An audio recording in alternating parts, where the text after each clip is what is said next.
Hello dear student, welcome to my channel Arup study সেন্টারে তোমাদের প্রত্যেক ছাত্রছাত্রীকে স্বাগত। তো দেখো, তোমাদের মাধ্যমিক এবিটি এর যে টেস্ট পেপার, সে টেস্ট পেপার বেরিয়ে গেছে 2025-26 সেশনে। তো এর আগে আমি প্রথম সেটের যে ভিডিওগুলি আমি দিয়েছি এই চ্যানেলে আপলোড করেছি তোমাদের অন্যান্য বিষয়ে, সেগুলি তোমরা ভালো করে যারা দেখোনি দেখে নেবে। আর যারা চ্যানেলটিকে নতুন দেখছো তারা অবশ্যই ভিডিওটিকে সাবস্ক্রাইব করে রাখবে।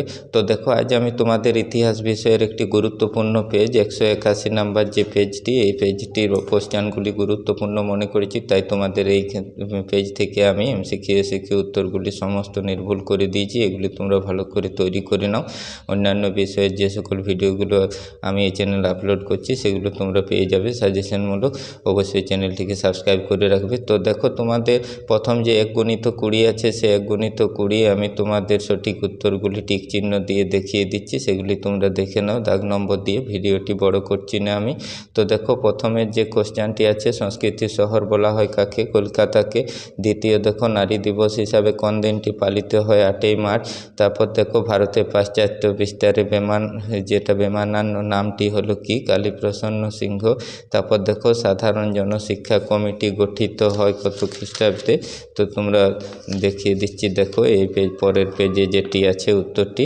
তো উত্তর করবে তোমরা 1823 খ্রিস্টাব্দে। দেখো, লাল কালি আমি টিক চিহ্ন দিয়েছি। তারপর দেখো, পরেরটি যেটা, বাংলা সংগঠিত প্রথম আদিবাসী বিদ্রোহ চুয়াড় বিদ্রোহ। তারপর দেখো, 6টি মুন্ডা বিদ্রোহ শুরু হয়েছিল, গয়েরটি করবে 1899 খ্রিস্টাব্দে। কেমন? তারপর 1857 গ্রন্থটি রচনা করেন ডক্টর সুরেন্দ্রনাথ সেন। পরের কোশ্চেনটি দেখো, যেটি দেওয়া আছে, ঐতিহাসিক আর্জি প্রধানের যে মতে ভারতীয় জাতীয়তাবাদের জনক হলেন কে? স্বামী বিবেকানন্দ। কেমন? 9টি দেখো, বন্দে মাতরম সঙ্গীতটি, এটি আনন্দ মঠের অন্তর্গত। পরে কোশ্চেন দেখো, হিমালয়ের উচ্চতা প্রথম মেপেছিলেন কে? গয়েরটি করবে রাধানাথ সিকদার। পরে দেখো, যেটা মার্কিউরাস নাইটাস আবিষ্কার করেন প্রফুল্লচন্দ্র রায়। 12টি দেখো, যে নিজ খামারে ধান তুলো কোন আন্দোলনের সঙ্গে যুক্ত? এই স্লোগানটি, এটি হচ্ছে তেভাগ আন্দোলন। তারপর দেখো, মিরাট ষড়যন্ত্র মামলায় মোট গ্রেপ্তারের সংখ্যা হচ্ছে 33 জন। কেমন? তারপর দেখো, যে তোমাদের ভারতে প্রকাশিত প্রথম কমিউনিস্ট পত্রিকাটির নাম দ্য সোশ্যালিস্ট। অনুশীলন সমিতিকে প্রতিষ্ঠা করেন সতীশচন্দ্র মুখোপাধ্যায়। পরের দেখো, যে কোশ্চেনটি আছে তোমাদের এখানে, 16 জাস্টিস পার্টি গঠিত হয় কত খ্রিস্টাব্দে? 1916 খ্রিস্টাব্দে। পরে দেখো, মাদ্রাজে আত্মসম্মান আন্দোলন শুরু করেন কে? তো তোমরা রামস্বামী নাইকার করবে সঠিক উত্তর। পরে দেখো, যে কোশ্চেনটি আছে তোমাদের, হিরণময় বন্দ্যোপাধ্যায় রচিত গ্রন্থটির নাম উদ্বাস্তু, কোচবিহার পশ্চিমবঙ্গের সঙ্গে যুক্ত হয় 1950 খ্রিস্টাব্দে। পরের দেখো, যে তোমাদের শেষ কোশ্চেনটি আছে এখানে। সেই কোশ্চেনটি হচ্ছে যে 19 শতকে বাংলার নবজাগরণকে এলিটিস্ট আন্দোলন বলে অভিহিত করেছিলেন বিনায়ক ঘোষ। এবার দেখো, যে এসএকিউ কোশ্চেনগুলি 16 নাম্বার আছে, সেগুলি আমি খাতায় তোমাদের দাগ নাম্বার দিয়ে উত্তরগুলি লিখে দিয়েছি, তোমরা দেখে লিখে নাও। তাহলে তোমাদের তৈরি করা হয়ে যাবে। তো সেই কোশ্চেনের উত্তরগুলি আমি দেখিয়ে দিচ্ছি, তোমরা দেখো, সবাই খাতায় লিখে নাও। কেমন? এরকম আমি প্রত্যেকটি ভিডিও তোমাদের উত্তর সহ নিয়ে আসবো, লং শর্ট সমস্ত রকম গুরুত্বপূর্ণ পেজগুলি প্রত্যেক বিষয়ে। তোমরা অবশ্যই চ্যানেলটিকে সাবস্ক্রাইব করে রাখবে। তো দেখো, বিভাগ খ থেকে তোমাদের যে কোশ্চেনগুলি আছে 16 নাম্বার থাকবে। তোমাদের উপবিভাগ থেকে অন্তত একটি করে করতে হবে। তোমাদের প্রথম উপবিভাগ 2-এর 1 থেকে দেখো, যে একটি বাক্যে উত্তর দেওয়াগুলো সাজিয়ে তোমরা লিখবে।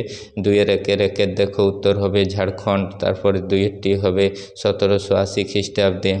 পরে 3-এরটি দেখো, রানী শিরোমণি। 4-এরটি হবে লাইন অফ কন্ট্রোল। কেমন? এবার ক খ স্তম্ভ মেলাও, তোমরা সাজিয়ে লেখো। আমি উত্তরগুলি পাশে দিয়ে দাগ নাম্বার দিয়ে দিয়েছি। প্রথমেরটি হবে 2-এর 1-এর যেটি, সেটি 3-এর দাগেরটি হবে আচার্য প্রফুল্লচন্দ্র রায়। তারপর 2-এরটি হবে খাজনা। 1-এর দাগেরটি হবে, মানে 1-এর পরের যেটা খ স্তম্ভের 1-এর দাগেরটি খাজনা লিখবে। তারপর দেখো, এখানে 2-এর 2, 3-এরটি যেটি, এটি 4 নাম্বারটি হবে চার্লস উইলকিন্স। তারপর 2-এর 2-এর 4-এরটি যেটি, এটি 2 নাম্বার দাগেরটি হবে খয়ের দাগের 1942 খ্রিস্টাব্দে। এবারে ঠিক ভুল নির্ণয় করো আছে। দেখো, এই ঠিক ভুলগুলি আমিও দাগ নাম্বার উপবিভাগ 2-এর 3 থেকে, উপবিভাগ 2-এর 3-এর 1-এরটি প্রথমেরটি ভুল হবে, 2-এরটি ঠিক হবে, 3-এরটি ভুল হবে, হ্যাঁ, 4-এরটি ঠিক হবে। কেমন? এবার যে তোমাদের মানচিত্র থাকবে সে মানচিত্র পরীক্ষায় দেওয়া হবে, সেটি তোমরা সঠিকভাবে সঠিক জায়গায় সঠিক নামকরণ করে চিহ্নিত করবে, তাহলেই 4 পেয়ে যাবে।